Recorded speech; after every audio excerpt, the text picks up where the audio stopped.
You're listening to Radio Eden, and we have got a really interesting interview ahead of this little introduction, so stay tuned. Now, what is it all about?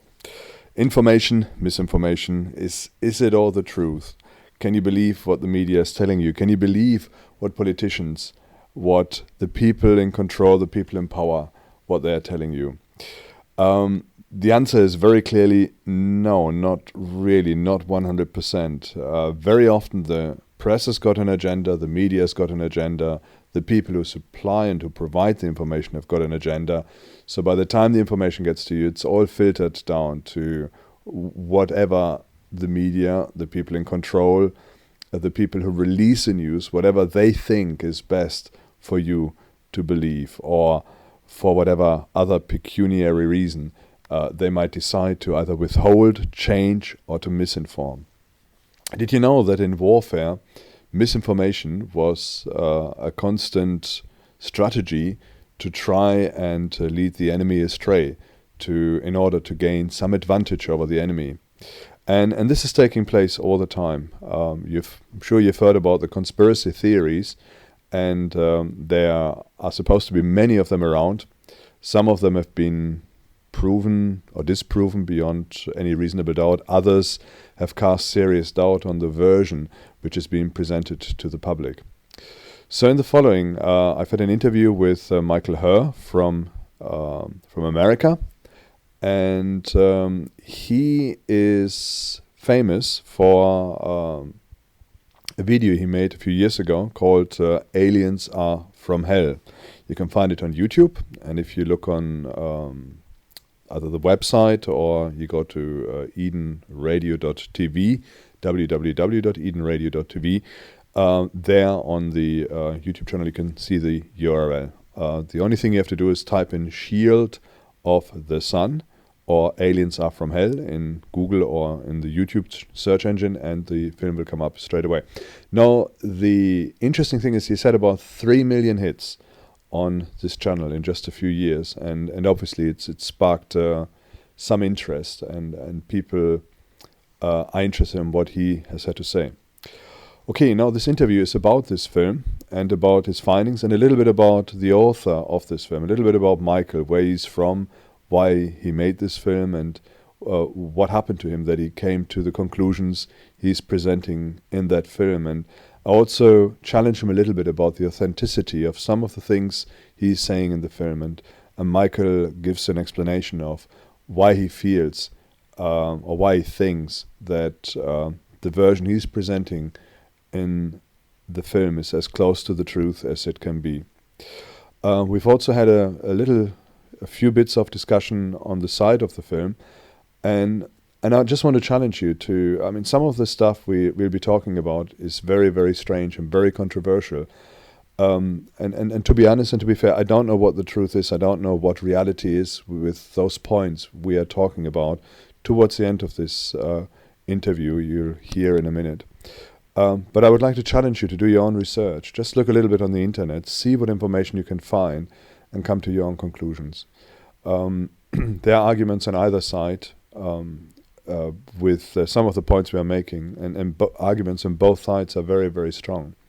Regardless of what the result is of some of the points we are saying, one of the things you should really be aware of is, do not believe everything people tell you.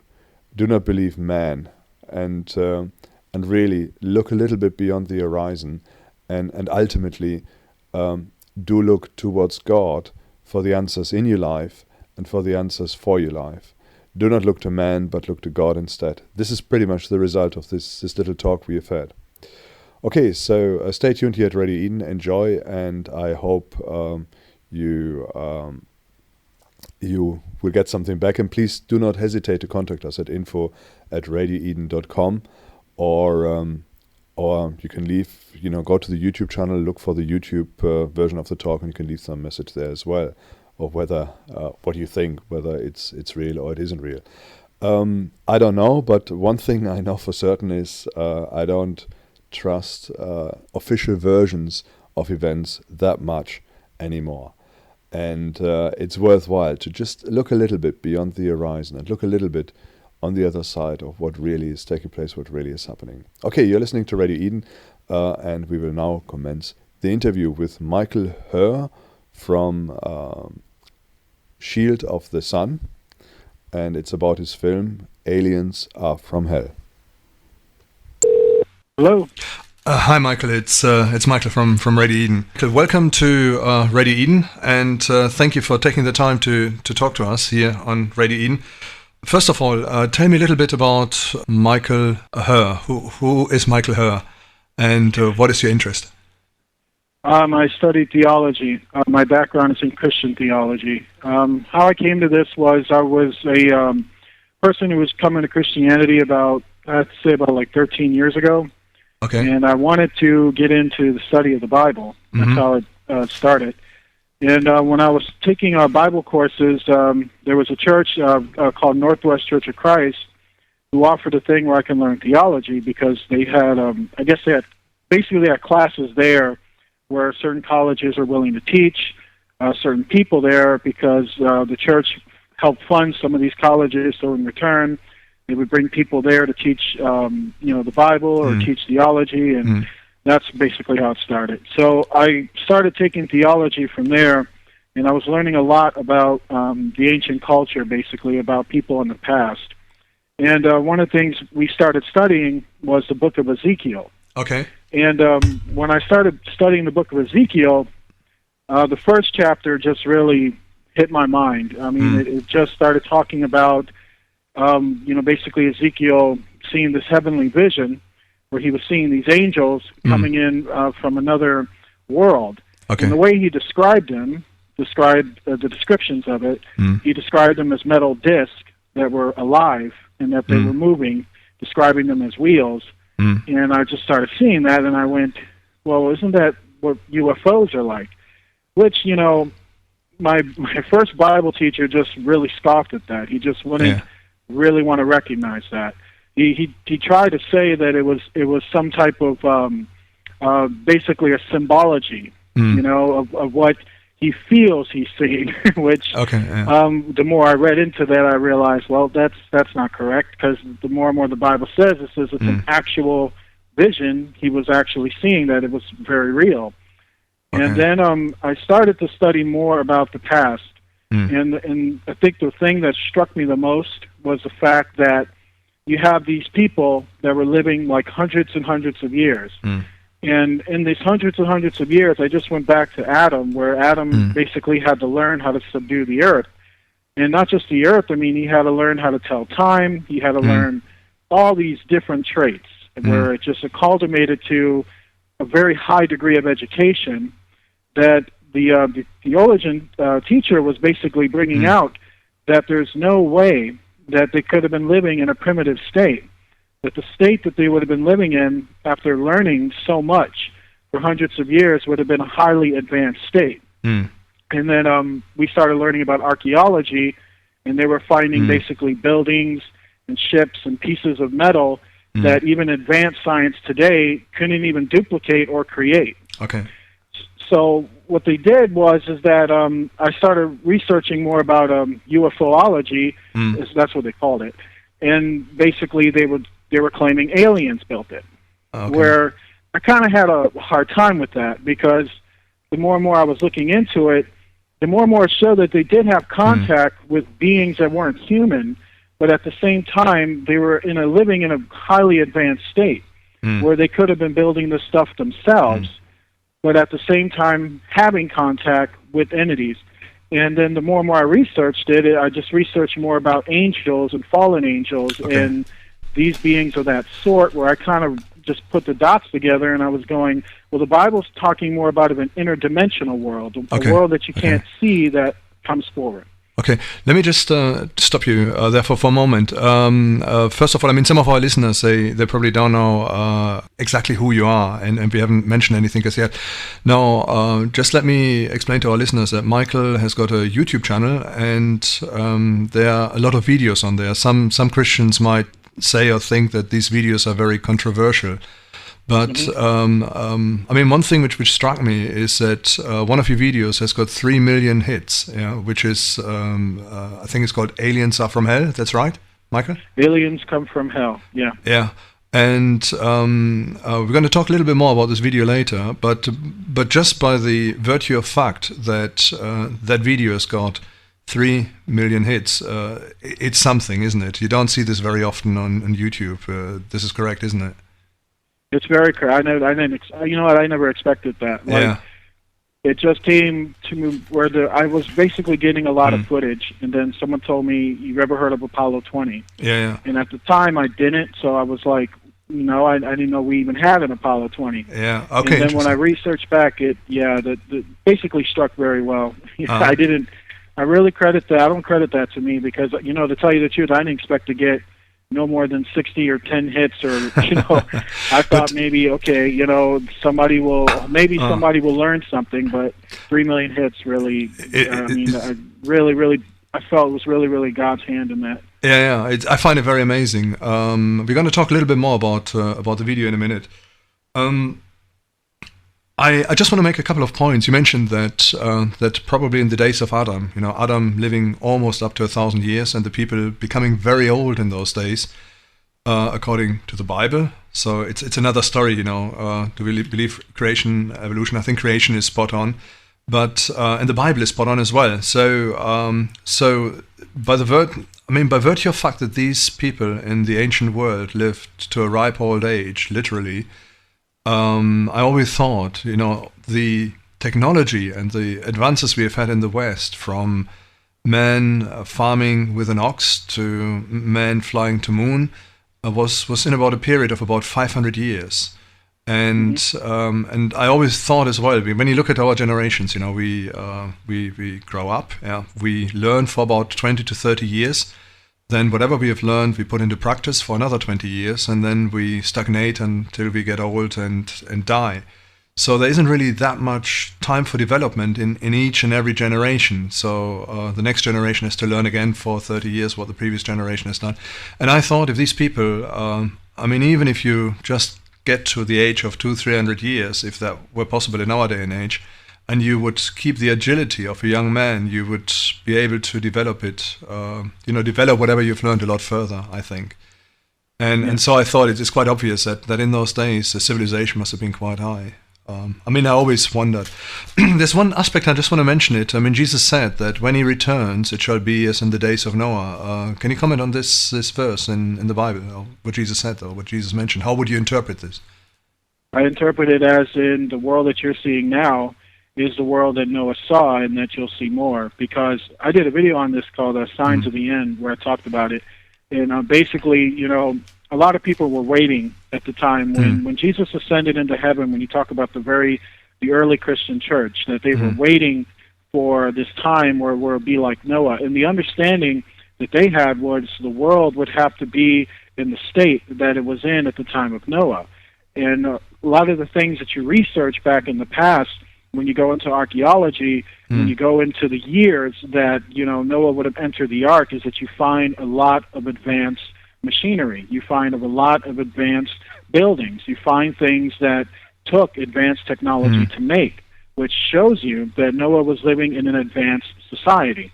And so when you go back into now, what we're looking at now, we are looking at an advanced society. We're looking at a society that is heading there, and it's heading to a state of great technology as it was in the past. But we're also heading into uncertain times where we have a lot of wars, we have a lot of government upheavals, we have a lot of mysterious events that would seem controversial to people, because I'm sure it was controversial to Noah, but at the same time it's happening. And so the more and more I look at that, when I look out my window, and when I see the world that I'm beholding, I'm very for certain it's the world that Noah had beheld. He beheld advanced cities and technology on the rise, and all of these things, where it was also bringing him the knowledge that there was an imminent doom, called the flood, that was coming for people just rejecting God. And when I look out into this world, I see the same thing. I see a large animosity toward the belief in Christianity, which was very similar to what Noah experienced in the belief in the one true God in his time. And so I really believe that it is that we are looking at a world that Noah saw, and we are beholding an event that is hanging on the entire universe's head, which is the second coming of Christ. And Christ describes his second coming in the book of Joel, and in the book of Revelation is not quite a pleasant experience that it's going to be. I mean, for his children it will be. His children will be delivered. Yeah. But for the rest of the world, it's total doom. In Genesis, there's a reference about the sons of God coming, with the daughters of man. And there is a suggestion that some angelic beings, generally I think it's accepted they are fallen angelic beings, were living with man. Do you think something similar is happening right now? And is this where you think the whole alien thing is going to, that we get some evil manifestations in our societies and in what is happening in the world right now? I believe very much it's not only happening right now, it's been happening, because many of the records that when you research Egypt and when you research Assyria showed them dealing with beings that were coming from the sky, coming from the air, and the Bible classified them as devils and demons, which you would know as fallen angels. And when we talk about our time right now, there's been many controversies about particularly the government I live in. I love my country, but I know my country has covered up a lot of things about, dealing with, fallen beings, dealing with luminary beings. One particular case was a footage that was captured in the White House in the early 1950s during Eisenhower's administration, where it showed several beings of light and disc shape literally flying over Congress and then landing down on the White House. And this was something that, it never really gets talked about. Even though the footage is there and people can see it, they don't wrap their minds around the fact that every time they deal with these footages and these sightings, there's always these commonalities of these beings coming from another world, where they want to call a world, but it's invisible, and they always come in the shapes and the descriptions that the Bible matches as well, that they would be classified what the Bible would call fallen angelic beings that came from heaven but fell into dark regions, dimensional regions that we cannot see but are there, and the Bible calls these regions of hell, and that they're here. And I believe they not only are here in the air, because the Bible says that we war not against flesh and blood, but against principalities and powers of the air, which is to show an inhuman force, a force that is heavenly, but not on God's side. And the descriptions of them often match what the Bible describes about them being ships of transport and basically, beings who can, take certain shapes. And they always come in a deceiving manner. And the Bible talks about how they always come in a certain deception. And our government thinks they're aliens. But many people have come away from that type of thinking because they realize the lies that were told to them in regards to these beings, that they lie about origin and place and intent, that had a lot to do to make them worried that something else was going on. And they started to realize, and these were unreligious men, by the way. A lot of them were atheists who came forward and changed their tune after, realizing the fact that the Bible was very much right when it talked about these beings, because these beings would claim they're from another planet. That proved to be not true. They claimed they needed our help. That proved to be not true. And they always seemed to come with the intent to experiment on human women, to develop, babies. And it really goes back into what we have with the Nephilim, where the Nephilim were born through a breeded race, basically, of these fallen angels breeding with these women. And here we have the same case today with these abductions. And it's all matching what happened in the past, and it's going on now. So I do believe they are here, they've been here, and they're here for a very evil intent. Yeah. And that's just a sad reality that people have to face. I mean, one thing which struck me, I don't know whether you know the figure, I once heard the figure of people in America who claim that they've been abducted by aliens, and it was surprisingly high. I'm not sure whether it was 1% or sort of 1 in 100 or more. Have you heard this figure, or are you aware of this statistics? The figure always seems to vary. Like, there's always, when we talk about after World War II, there was actually a much higher figure. It was about 3 to 4%. Around there, and then the figure was actually climbing. and then about the late 50s to about the early 60s, the figure was at 8 to 9%, which is a whole lot of people. I mean, and then it started to drop, and then somewhere around the mid 90s to about coming into the millennium after 9/11, the figure started to rise again. And particularly in Israel, it rose higher in Israel than it did here, but it still goes on here. Yeah, I mean, one thing when you sort of look into this whole area, as I said, it's very controversial, and probably many Christians will be horrified by our discussion here.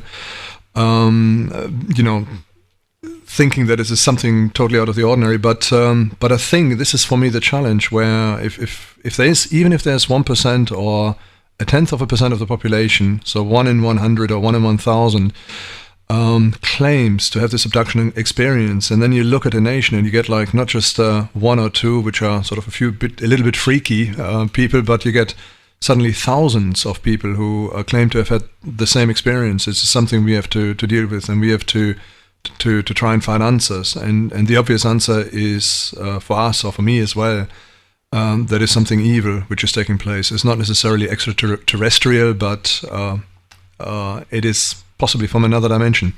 One point, and I just want to, it's got nothing to do with your film, but one thing which always struck me is when I look at SETI, you're aware of the SETI project, the big dish in a mountain in Ecuador, I think it is.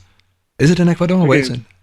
You talking about Arecibo, the disc out there? Yeah, there used to be this project, Searching for Extraterrestrial Life, where they just scanned the frequencies, and they invited everybody in the world to use a screensaver to calculate all the data they were getting in. And from what I know, they didn't find anything at all, nothing.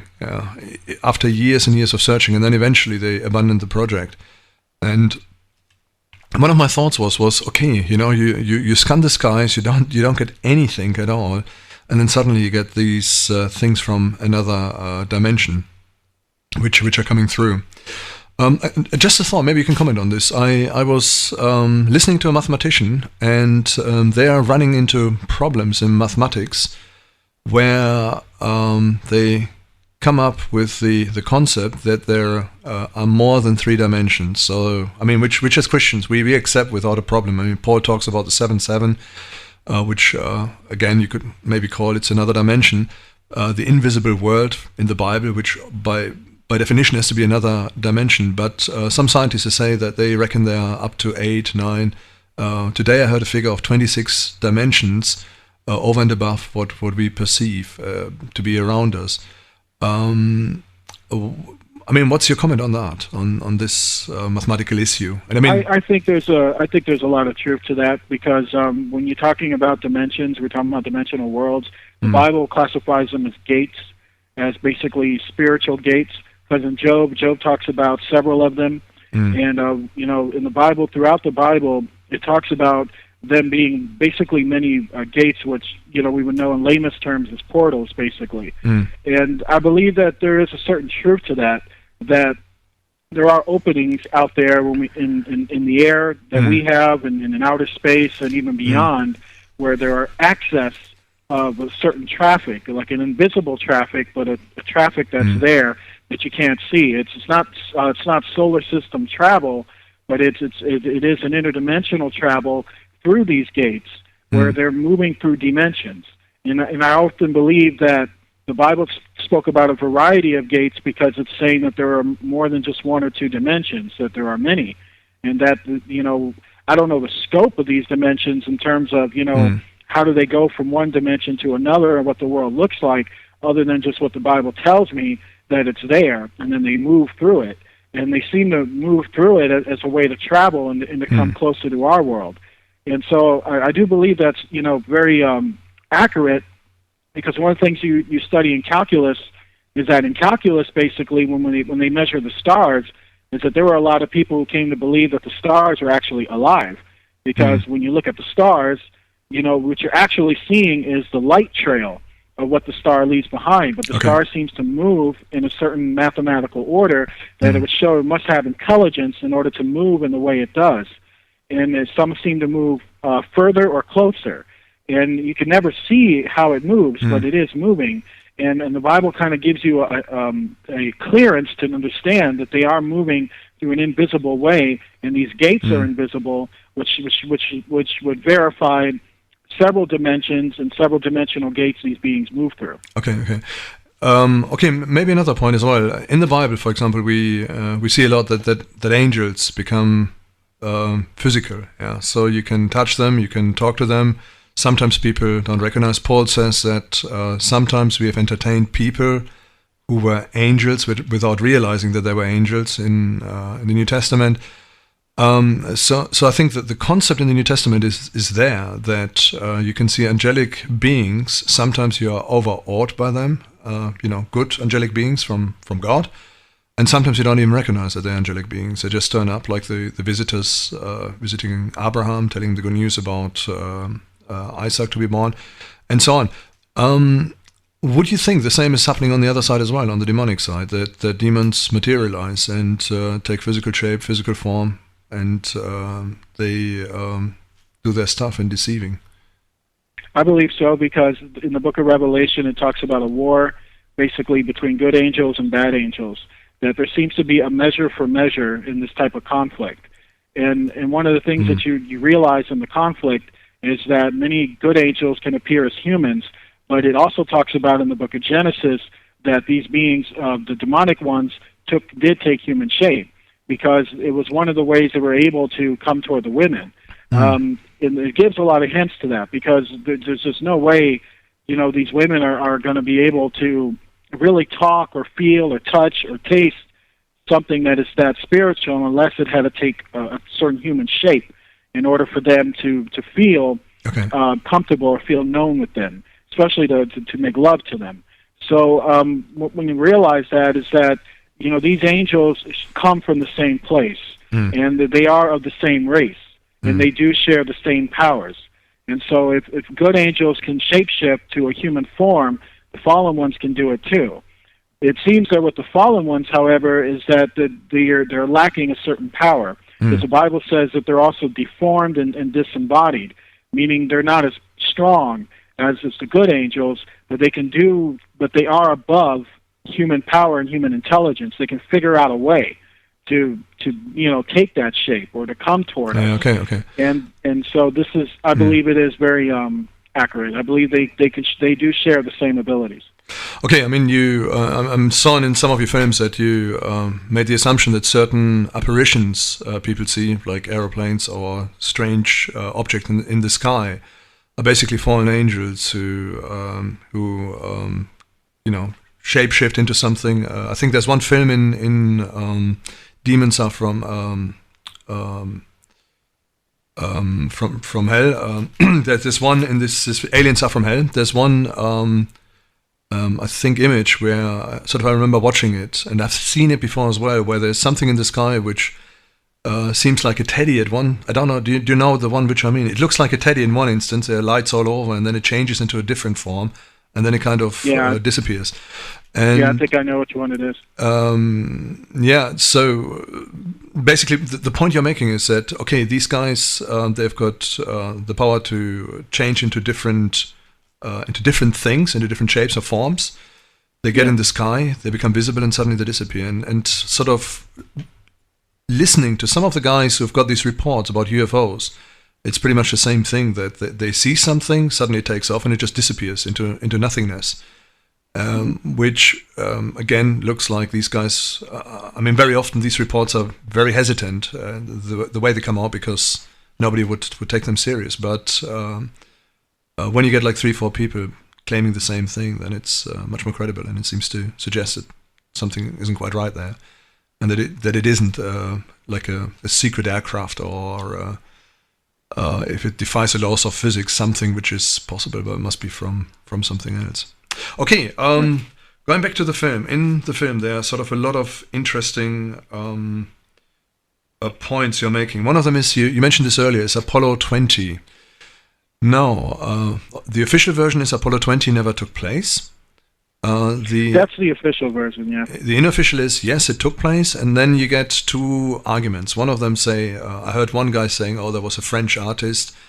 Apparently there's a spaceship on the moon, and in your film you can see some corpses of people from the old world who were frozen on the moon. It's obviously, none of us can verify whether that thing is really up there or it's just an artist's impression or it's whatever it is.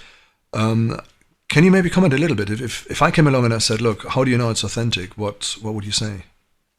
Well, I went into it when I first learned about it, because when I first heard about Apollo 20, I was skeptical when I first heard about it. I did hear about the French guy and basically what he said about it, and I started hearing more about it because when it comes to the naysayer side, I've heard maybe about 3 or 4 stories. And I heard that there was a Frenchman who went and made this film, and then other guys, the YouTubers, went and were doing camera tricks and studio stunts.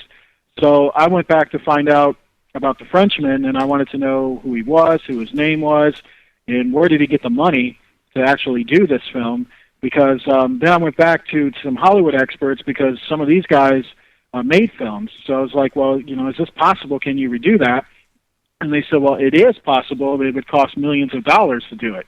And I was like, millions of dollars? Like, why would this guy spend millions of dollars to do this? And it just wasn't making any sense to me. And then the camera tricks also was the same thing, that, you couldn't trick a lot of the things that you're seeing on there, that you would literally have to spend more money than people have in order to fake the footage. And then I wanted to find out who William Rutledge was, and then I went back to find out more about him. And it turned out that he was working for Bell Laboratories, which was, the United States Air Force was in charge of it, and they did indeed employ him. And they did indeed have funding for Apollo 18, 19, and 20. And then all 3 of these missions, they said, were, basically erased, but yet they were still building the rocket ships and still had the equipment for it. Then there was the account of over 200 to 300 witnesses who saw basically these rockets going up into space. And that was a lot of witnesses, and they saw all 3 of them do this. And then the more and more I went back into it, I wanted to look at the footage and started to look more at it.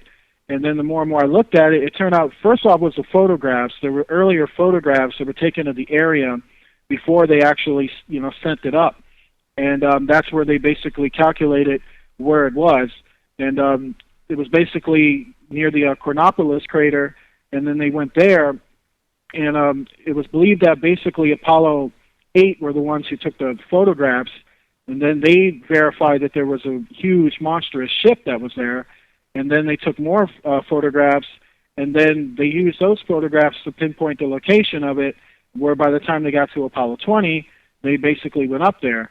But one of the things that I found so interesting about it was that they're going to basically say that this whole thing was, a ruse, basically, but the evidence to the ruse doesn't match up really to the evidence of the reality of it. Because in the reality of it was that much of the moon landings, when we talk about even Apollo 11 and on and on and on, they lie to us about what Apollo 11 saw, and even the very astronauts who landed on the moon verified that there were entities living on the moon, that there were dead bodies on the moon, and that there were ruinous structures on the moon. And this was coming from their own astronauts. And their own astronauts were talking about this. Buzz Aldrin, Edgar Mitchell, these were guys that were speaking about the fact that this was a reality. Even the guy that we credit to first landing on the moon, Neil Armstrong, even he was somebody who was very hesitant about saying he was the first person on the moon after what he saw. And then we had the radio transmissions that were brought back, and the radio transmissions actually showed a whole different conversation than what NASA showed us on television. So that showed me that there was a cover-up, that they were covering up what they saw on the moon and what they were there to do on the moon. And then more footage started coming back from the other Apollo missions that we acknowledged that did happen, where they're actually taking pieces off of ships and things of that sort. And then they're trying to say it's a rock, and when you look at it, it's not a rock. They're taking out computer chips and computer parts and computer circuits, and you're going, what's going on up there? And then the more and more I looked at that, the Apollo 18 mission, that really struck me too, was how all 3 of these astronauts that took part in Apollo 18, in regards to their deaths, basically, that all of that was covered up. They said they died in, accidents or freak accidents, which have never been proven to show that. And then the more and more I looked into that was I saw the footage of Apollo 20 launching, which I knew that, you know, there's no way you're going to be able to fake that.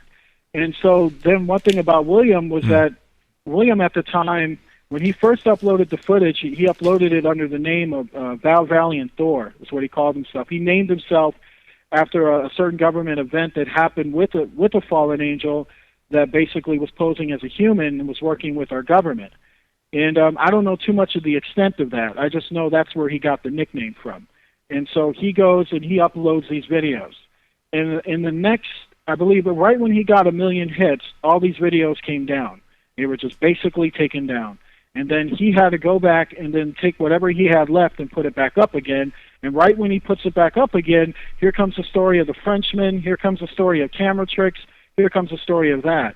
And every time when someone puts up footage, when they get a hold of NASA's vaults, and sometimes this stuff comes straight from NASA, is the fact that every time we get something from NASA itself, these pranksters, you know, they fail to give an accurate explanation of the fact that this footage that they're calling fake or creating a story isn't coming from a Frenchman or isn't coming from, you know, these pranksters. It's actually coming from NASA itself. And it's being put on there, and a lot of the footage is probably, you know, either stolen or maybe acquired. Sometimes the Freedom of Information Act, they mess up and then give you something that they probably never double-checked. And then once it all goes up, and once it's verified where it comes from, here comes a guy with a story. Here comes a guy saying it's fake. And they do this quite often. And they do this without any real hard evidence to show, is this really fake? Because when we go into the evidence of the reality of it, it shines more brighter, and it's more clearer, and it's more logically explained than, you know, it's fake, you know? And they always do that, you know? And they never really... And I'm just speaking about naysayers. They never sit down and look at the other side of this argument. They're just so quick to say, well, you know, our government possibly couldn't lie to us. Our government possibly couldn't do that. But yet they have. They've been known to do that. Military intelligence is all about that. I mean, people in military intelligence, when they retire, they come back and tell them all the time that they have to lie about things and they have to give you disinformation about things, because they don't want you to know, because they feel people can't handle it. And that is the main argument about it. And so, that means if they're lying about stuff, then it's very much clear that they're lying about this, because the fact of the matter is, you got too many witnesses that says this did happen, and they can verify, you know, who they were working for, who they are, in you know, the photos in this particular footage that's constantly being shown is not something that a normal, you know, guy sitting behind a laptop can do, you know. And so it is very much clear that it is real. And even the Apollo missions, when we talk about before 20, you know, the things that they were doing was also very real and not even properly explained to people. That, you know, you're looking at basically a cover-up about what they really found on the moon, and the fact that they just could not tell people at the time. And then when we look at, you know, the 1960s and the 1970s and the political things that were going on at the time, we had Vietnam, and we had people in a lot of division. There was a lot of angry feelings, and leaders were assassinated. A lot of things were going on that was already pushing this country into a lot of, you know, horrible things, that to throw this in the baggage would have made it even worse. So that could be a motivating factor why they wanted to not talk about it, and then wait until years and years later when the storm dies down to kind of bring it out. But even then, when they talk about these things, they feel that they have this interest to just, you know, every time NASA releases something, somebody's got to come around and say, no, this can't be real. And when you really look into these guys who do that, a lot of these guys are suspected to be disinformation agents, because all they're doing is disinformation. It's like they just basically want to debunk something, but the more and more, and I listen to them, you know, I will listen to another side of an argument, but when I have, it does not match up to the evidence of the footage, to the evidence of the people taking part in it, to the evidence of how they were explaining it, and how they were presenting it, and even the suffering. I mean, William had to go live in Africa, you know, right after that. He had to leave this country. And he's not the only one, because I usually collaborated with, have other people had to do the same thing who talked about the UFO phenomenon, as they want to call that, and the NASA cover-up. A lot of these guys had to leave this country, and a lot of these guys had to change their names because the one factor is that their lives they felt were completely threatened. And that's serious. And I'm thinking to myself, nobody is going to sit there and want to put themselves out there and bring an inconvenience to leave a country they were born in because they want to fool a bunch of people. There's something more going on. Okay. And the Bible often talks about nations conspiring, and the nations always lying to the people. And this is also collaborated with the Word. And so the more and more I just, it's just connecting the dots. The more and more I look at it, I'm going, what I'm seeing is real, and they just don't want you to wrap your mind around it. They want to just come up with a story or come up with an angle to get people to think about that so they can go back to watching television all day long, which is like just a distraction. It's just, don't pay attention to this, pay attention to what we tell you. And that's what we have in this country. We have real information, very dark information, but real information that I think if more people wrap their minds around it and just really just let that settle on them, would probably bring them closer to God, would probably help them not to be so afraid, because the Bible tells you not to fear anything, including the spirits of the air. And so when I look back into the past, about the time of Noah, it's very clear that they were doing this in the past. And if they were doing this in the past, there would be things left behind, even on other planets. And that's what they encountered, but they just felt that people couldn't handle it. And I don't disrespect my government. If that's the way they felt about it, that's the way they felt about it at the time. But they should tell the truth now, because there's too much evidence that shows they're lying. And there's too much evidence that shows this is a reality. And if you're going to continue lying to people, that's going to come back on them, because sooner or later it's all going to come out, and people are going to want answers, and then you got to admit that you've been lying, and that's going to make people even more angrier that their heads have been screwed with like that when they could have just been telling them the truth by now. And so I feel like it's just a battle, because in the United States it is a battle. It's a battle between people wanting to bring the truth out there, people even having footage to bring the truth out there, against a group of people that, in my opinion, didn't really do their homework on the other side of the argument, but only try to find clever ways to slanderize what's always presented. Yeah. Okay. To be fair, I mean, it's not a bad thing to question things when they are presented, but as you say, you should really look at both sides of the argument, and definitely. And you should have a reasonable amount of openness to really see what's going on and be in the search of truth. And I totally agree with you. I think it's very important. Truth is important, and there's no point in sort of hiding from the truth or trying to cover something up in the hope that, or thinking that people may not be able to cope with it. But as you say, like the taxpayer ultimately paid for all this moon exploration, so whatever they find should be brought back to the taxpayer. Now, a couple of questions, and it's not in your film, but you may be able to shed some light on it. First of all, I mean, the Russians, I'm sure, at the time, they would have monitored all the communication between the people on the moon and Houston. Did you do some research? Did you find out what is actually in the Russian archives regarding some of the claims which are there? So, for example, that there are that whilst those guys were on the moon, that they were actually seeing things like other spacecraft and so on. My understanding on the Russian side of it is the extent of it is basically this, that the Russians knew that there were people on the moon before Neil Armstrong. They were very, very adamant about that. And I mean, interesting as well is they never had a manned mission. They basically were flying around the moon before we were. Yeah. And they were basically taking pictures of the moon before we were. And then they had the same type of technology that we did in regards to photographing the moon and getting as close as they did. And they were basically coming back with, structures and things like that out there that really, the story was that it made America very envious, that we got to get there before they do, was basically it.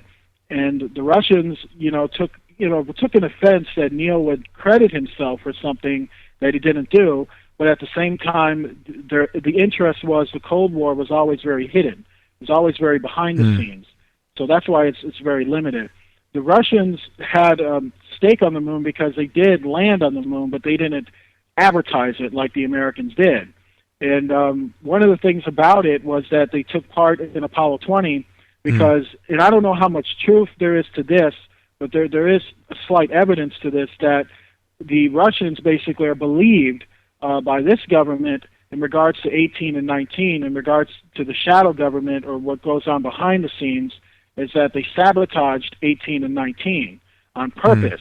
And because there were some intense things that were going on at the time, intense political things going on at the time, that these two were really going neck and neck at things. And then they decided basically to work together as I guess it was mutual, because it was just to share whatever was up there. Okay. And so when they decided to do Apollo 20, it's believed they had Russia involved with Apollo 20, that they went with a Russian astronaut and an American astronaut, and that the two sides were at times working together, that the Cold War wasn't always about your side, my side, but it was always, they were competing against each other, but sometimes they had to work with one another. And, you often see that with governments that are at odds with each other. Sometimes they will do things, collaboratively to get their own agenda done. Okay. And so that's what it seems like with the Russian side of it, that they knew the things that the Americans knew, sometimes worked with us, but always had their own political agenda about what they were going to do with what they found up there, as America had its agenda, what they were going to do with what they found up there. And none of it didn't seem to benefit the people. I mean, it wasn't for the Russian people, and it wasn't for the American people. It was for whatever power and resource that they were going to find, because the things that they were finding were making them more advanced. And so this is what the center of it was really all about. It was to try to go up there and take things that would make them more powerful down here, and even incorporate them to be up there. That the moon traveling has still been going on, and that ever since Apollo 17 was considered to be the most public moon landing, that all moon landings from then on would be completely classified. And it's been showing that we continued to go to the moon, and even the Russians have been going to the moon, and that has never stopped, and that it still goes on. And that they're at the point right now where they have done things on the moon that would probably blow people's mind away. And there has been photographic evidence of even bases and colonies on the moon, where I'm pretty sure Russia would know quite a lot about that, and even our government would know quite a lot about that, because the fact of the matter is that when we talk about America and Russia, we're talking about a powerful military arm with some very advanced resources that are already involved in this, and many of the things that they learned after World War II was applied to those two nations mainly, who have been engaging in these things. And I saw the photograph of the moon base, and it was even authenticated by NASA employees who were willing to come forward, even in the court of law, to tell people that this is there. And that it doesn't seem to belong to America, and it doesn't seem to belong to Russia, but it seems to be a coalition of certain nations who have stake or money in it. So even our own senator, one time admitted, when we talk about Senator Daniel Inona, he spoke at basically a government conference. His words were that our government had a hidden shadow government with its own Air Force, its own Navy, its own fundraising mechanism, the ability basically to pursue its own interests, and that was free from all checks and balances and free from even the law itself. And if our government is doing that, I believe Russia is doing the same thing, because we always seem to be competing with them in this hidden world, this world that, you're not going to see on the 7 o'clock news, basically, or in your history books, but it is going on. And it always seems to be this way, that rulers seem to have a different agenda than what they tell the public, because it's something where they always say it's national security, whatever the reasons are, they are doing it. And I think that's pretty much, from what I understand, the extent of Russia's involvement. Okay, one thing, the Japanese, I think, they had an orbiter for the moon. I think that was a few years ago. Yeah. Have you got any information on? I mean, you never really heard anything from the Japanese, so I just wonder whether they did something, they saw something, and they were told to shut up and to keep it quiet. Have you got some information on that? Whatever came out of the orbiter that was supposed to be going around the moon? Well, I got in terms of the Japanese, I got rumors and certain conjectures, but I'll tell you what I feel is probably it. Is the fact the Japanese wanted to go on the moon. Basically, they wanted to land there. The nuclear facility that basically got wasted basically was going to be their main power source to basically launch their ships. They were using that as a source. Now it mysteriously gets hit with an earthquake, and one side says that America had something to do with it. Another side says that the Eastern powers had something to do with it. I don't know who did it, but all I know is somebody wrecked it. You know, many people said act of God. It was just an earthquake, but it happens just to hit the very facility that they were relying on to power their ships to basically go to the moon. One of their intentions was they wanted to land on Mars. They wanted to be to say they publicly landed on Mars. Was in this when I went back into researching the Japanese space program, which is called JAX. They basically were planning on going to Mars and planning on going to the moon, but it is believed that the sensitive nature of what's on the moon and even what's on Mars was basically something that the two powerhouses, were not willing to share, and that it was just a way to just basically cripple them in regards to the nuclear facility, which is causing detrimental damage to basically the Pacific Ocean right now. And so, I really believe that there's an argument. Yeah. I'm sorry, go ahead. No, I was just saying there's an argument. The Japanese knew about earthquakes and they knew about tsunamis, and you would think, they're pretty good in the stuff they do, that they would earthquake-proof as far as possible their nuclear power plants and other facilities to try and make sure they would withstand an earthquake or tsunami. So obviously the suggestion that there might have been foul play at work when this happened or when this natural catastrophe happened, in addition to that, is quite close. So whether that's true or not, obviously we don't know. We can't prove it either way. But it's just surprising. Definitely. I don't know which one did it. All I know is somebody did it. And the only ones I can think of, usually when you go in a court of law and you talk about motive, when some guy kills another guy, you usually want to find out, well, who's this person related to? Why would they want to kill him? And the two countries, my own, unfortunately, and the other one, are the two main, guys who would have them, they would have the motive. They would have something to lose if Japan went up there. Okay. We've got about 15 minutes left. I want to maybe just two more points and then sort of come back to, the days of Noah and our days. And, Noah had the ark. We have got something else to find some rescuing. I want to come to this later, maybe in about 10 minutes or so. Just the last point. There's the argument, and I've heard about this, researched it a little bit, that the Nazis had technology which was quite amazing. I'm German myself, and I know from my family that my grandparents were always talking about the wonder weapon, which would come out at the end of the war and would turn everything around, and everybody was talking about it. There's a suggestion, and again, it sounds all airy-fairy to me, but on the other side, I wouldn't be surprised. Yeah, on the other side.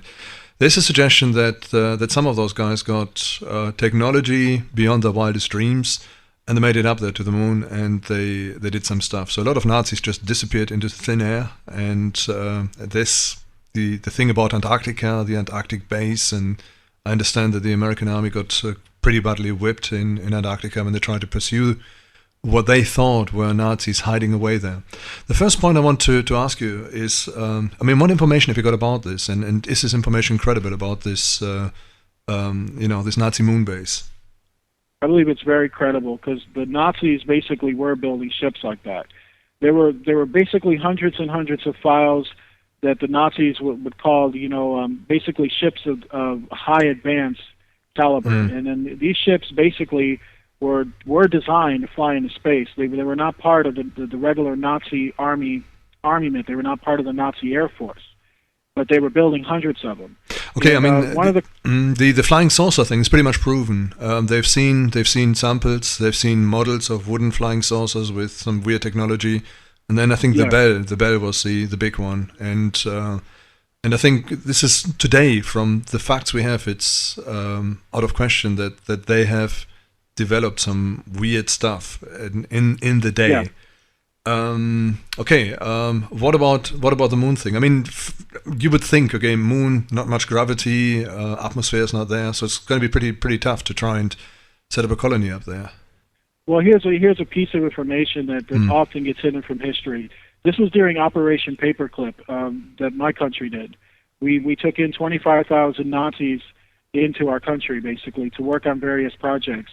And the only way these Nazis got into our country, basically, was they had to be willing to supply certain information that was hidden in the vaults, in the Nazi vaults. And basically, you had to have something to offer in order to come in. And one of the things they offered was information about the Hitler space program, which was, basically highly and more extensive than the Americans thought. And one of the things that they came with were basically blueprints of a Pacific base that was in the shape of a swastika that was on the moon. And at first this was a rumor until these files came in and was showing the reality of it, how they built it, and how they were able to get it off the ground. And that this was something that Hitler was working on at the time because he thought that he was going to win, but he didn't. And what happened was that project basically was going to be folded into two powers, which was America and Russia. At the time, the Western Front was going to get a piece of it, and the Eastern Front was going to get a piece of it. And the Russia was doing the same thing. Russia was also literally bidding for these scientists to come work for them. And how we got to space so quickly and how we ended up there so quickly was what we actually learned from the Nazis. And this is a fact. This is an actual proven fact. And in the Freedom of Information Act really shows that we learned how to get into space as quick as we did because of what we learned from the Nazis. And the thing about that was, what is the extent then of the Nazis? How far did they get that we were able to get there as quick as we did? That it was showing that they were the forerunners, that they had been there before. And one of the things about it was the photographic evidence of it. They brought back photos basically taken from within this base on the moon, and that they had actually been up there, and they actually were constructing up there from the late 30s into the time the war ended. And one of the things about it was the Air Force pilots, even British Air Force pilots and many others, were seeing these objects in the sky flying at astonishing speeds. They called them Foo Fighters, and they would often see them quite a bit. And they would often see them going in and out of the atmosphere, the stratosphere. And, one of the things that the Nazis were able to collaborate, particularly the ones in Operation Paperclip, was that they were going into the moon, that they were literally transporting materials up there to construct what they needed to get done. One of the things about the Astronomical Center that was here in this country, and this was going on in the 1930s, was that they were observing strange explosions that they felt were explosions happening on the moon. Basically huge light sources that they would see. That's quite interesting. On the moon. So that's a factor, so that these astronomers are facts, were witnessing flashes on the moon. Exactly, and it really collaborates with what the Nazis said that they were doing, that they were blowing huge holes on the moon to basically make room for what they wanted to build up there, and it's collaborating with what the astronomers saw, and it's collaborating even with what the Russians knew about the files, basically, that they were reading, and the files that the Americans were reading. That it was showing a large evidence that, Hitler was building something up there, and probably had completed it. I don't know to the extent of how the completion of it, but he did have his people up there, and Japan was involved with that, because a lot of the crews that were described basically in the files was that it was a German or Japanese crew that was going up there. So it appears that Japan even had knowledge about space travel that they wanted to incorporate later on. Okay. And so it's very apparent. Then we talk about Nikolai Tesla and some of the things he knew about it, that he talked about working with Germany in their space program, which really blew people away, because at first people thought Nikolai was crazy. Like, we never heard of a German space program until later on, when more evidence came about that he was telling the truth about what he knew. And then Einstein talked about it. He talked about, basically helping the Americans to basically figure out what the Germans were doing in regards to their ships and these Pacific ships that were basically going into space. And so a lot of this stuff was going on at the time. And it is. I believe it is a very real reality. Okay. I mean, just to reiterate one fact, you say Werner von Braun, who was a renowned scientist in the Apollo program. Okay. I mean, he was a top Nazi, and that's a fact, and pretty much everybody knows him. And he became very famous in America. But when you look at his history, I mean, the guy wasn't squeaky clean as you might think he was, and probably wasn't just a. He was involved with the party and everything, but he got his reprieve after he came out. Okay, I heard some stuff, and I don't know whether you can comment on this, and then let's go back to the days of Noah after that. Antarctica, the Antarctic base. Apparently, after the war, I mean, what we pretty much know is that a lot of characters from that period, German characters from that period, they settled down in Argentina, in Uruguay, Paraguay, in South America, basically. Right. And there was a talk of the secret Antarctic base. And after the war, so that's about 45, 46, I'm not quite sure what the exact years, but it was sometime after the war, the Americans heard of it, and they tried to chase them down to Antarctica. And the story goes that these were attacked by aircraft they'd never seen before, and quite viciously as well. So in the end, they turned back with their tail between their legs and left him alone. And then later on, we know that there were a lot of cities which were made up of eminent characters from that period. Right. In South America. Have you got any information on that? I mean, did you research anything into that? The information I got on that is basically they were building these ships in Argentina. That Argentina was one of the spots where they started building it. That basically the German Empire at that time basically had an agreement with the Argentinians, or with the Argentinian government, I should say, basically to build this. And the base that they called it was a nickname. They nicknamed it Shangri-La, and basically that's where the Nazis were hanging out at. In Antarctica, they basically went to Antarctica because they felt that, from what I understand about the files in terms of the Information Act and Paperclip, was that in Antarctica there were certain ruins out there, and there was a certain interest of technology out there, and they believed that there was basically a way you can travel to basically under the earth, basically, that there was a space down there that was very vast, and that there were basically entities or beings that were living down there, that the descriptions of them match the descriptions of what people called gray aliens, which I believe are demons, because the book of Amos talks about people digging into hell, digging into very deep spots in the earth, and making contact, basically, with these things and believing that they can save them. But to basically get into it was that Hitler was a worshiper of these beings, that Hitler was very much into magic and demonic worship. That is well known about him, that he believed in these, what people want to call myths. He believed it was reality. So he went to Antarctica. He found something out there. He decided to build a base out there. And this base became a base of operations for the Nazis, basically, to basically transport the ships that they would make in Argentina to Antarctica. And they believed that Antarctica was a launch point to basically do what they were doing up in space. Okay. Let's go back to the days of Noah. Again, sort of to the starting point of our little discussion was, Jesus comes back, and in Matthew 24, Jesus talks about it. When he comes back, it'll be like in the days of Noah. Now, the reference he makes is, people are just getting on with life. They get married and they are given into marriage, and then he comes back. Then the end comes.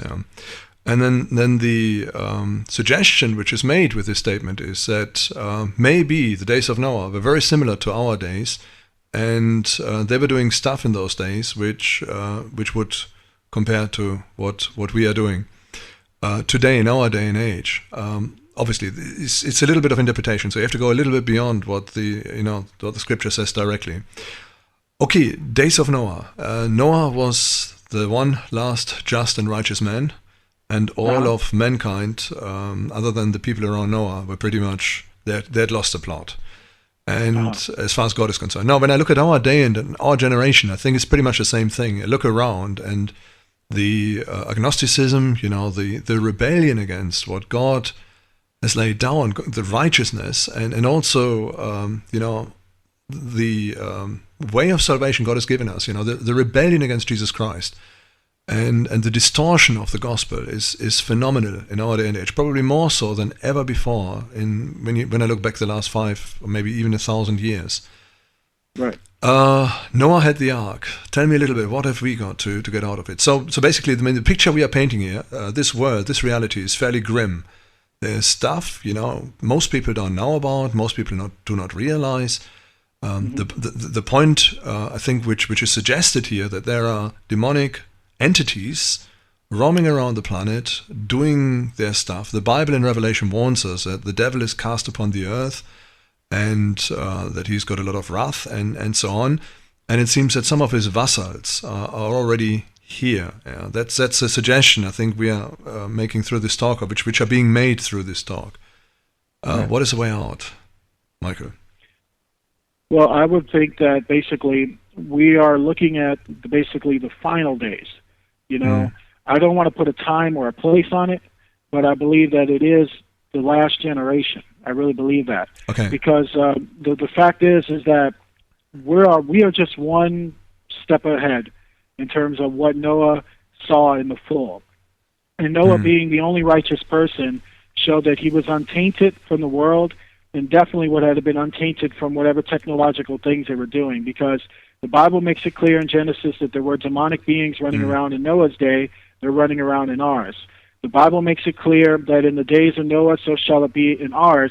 And when we talk about the mark of the beast and people taking this mark, that would, basically send them to hell, because it seems that this mark has a lot to do with accepting a certain demonic code that could really change their human physiology.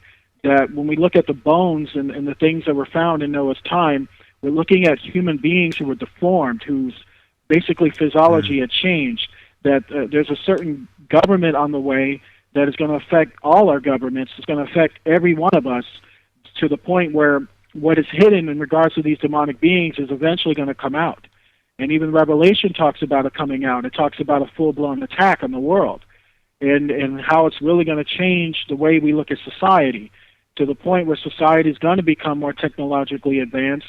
More things are going to come out, and this thing that they hide is going to come out. And the only source that we have as a warning to what we can or cannot do is written in Revelation. And we are only a step away from it. That, what Noah saw was not just human beings rebelling and disbelieving, which is bad enough, but taking it a step further, believing in the devil to such a point that they believe that they can save themselves through technology and save themselves through whatever these demonic beings are offering, because they offered it back then, and they're even offering it now. That I believe that we're just a step away from that. How many years or how many decades, I can't say, but I can say that it's very close.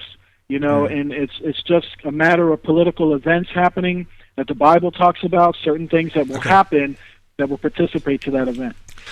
Okay, Noah had the ark to escape. God gave Noah the ark and his family. What have we got? I think we have salvation in Jesus Christ. I believe it's not going to be an ark anymore in terms of that understanding that what we have right now is our faith. That the Revelation makes it very clear that it will be your faith that saves you, your faith in Christ, that Christ is going to be that ark, that Christ is going to be the deliverer.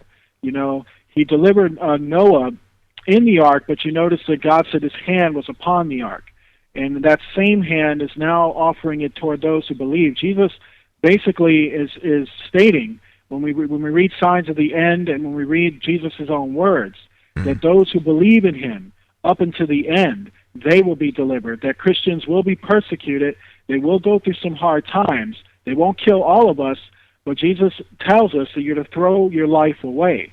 Meaning, it's not to just, give up or anything like that, but it's basically to say that not to cling to it, not to cling to anything here, but to cling to his word and his faith, to endure the struggles and endure the hard times, and not to let the fear take you. So I believe it's faith is the people's ark. Faith in Jesus Christ, faith in the Bible, faith in the Word of God, faith that Jesus Christ died for your sins and that He's alive and He is still monitoring this earth. He's the Creator. He forever will be here. He's not going anywhere. Watching to see who believes in Him and who does not believe in Him, allowing the contest to just continue on until the time He returns. So our ark is the second coming of Jesus Christ. That's what I believe. Okay, just sort of to close it up, I totally agree. Yeah, I totally agree that really, I mean, we talked about some really horrible stuff, yeah, which, I mean, you live in this world, you think everything is nice and beautiful, and it would be nice, you know, to look forward, you know, have a business, create a family, and all the rest of it. But basically, the Bible says there are going to be hard times ahead of us, and there's some really horrible stuff going on in this world. But the key is Jesus Christ. Yeah, Jesus. Amen. Jesus has taken the punishment we all deserve upon Himself. And through Him we can have justice and righteousness before God by believing in what He has done, that He died for us on the cross. And I think this is a key message. So listener, you know, if you're out there and you wonder what's going on here, you know, this was a really strange conversation or a very controversial talk, I want to encourage you to, you know, regardless of what you think about what we discussed before, to reach out to Christ and to seek God, with all your heart, your soul, and with everything you are, with all your being, and to surrender to Him and to accept Jesus as your Lord and also as your Savior by trusting in what He did on the cross, by shedding His blood for you, by paying the penalty you have to pay, you deserve. So that's I think is a great message, and that's I think it's like you say, that's the ark we have today to get out of the situation and to get through it. Okay, Michael, I really want to thank you. I would like to invite you to come back here on Radio Eden. There are a lot more things to talk about. For example, there's the giants, the skeletons which have been found, and also many other sort of very controversial things you've done some research in. So I would love to have you back here on the radio show. Michael, thank you very much for... You're welcome, sir.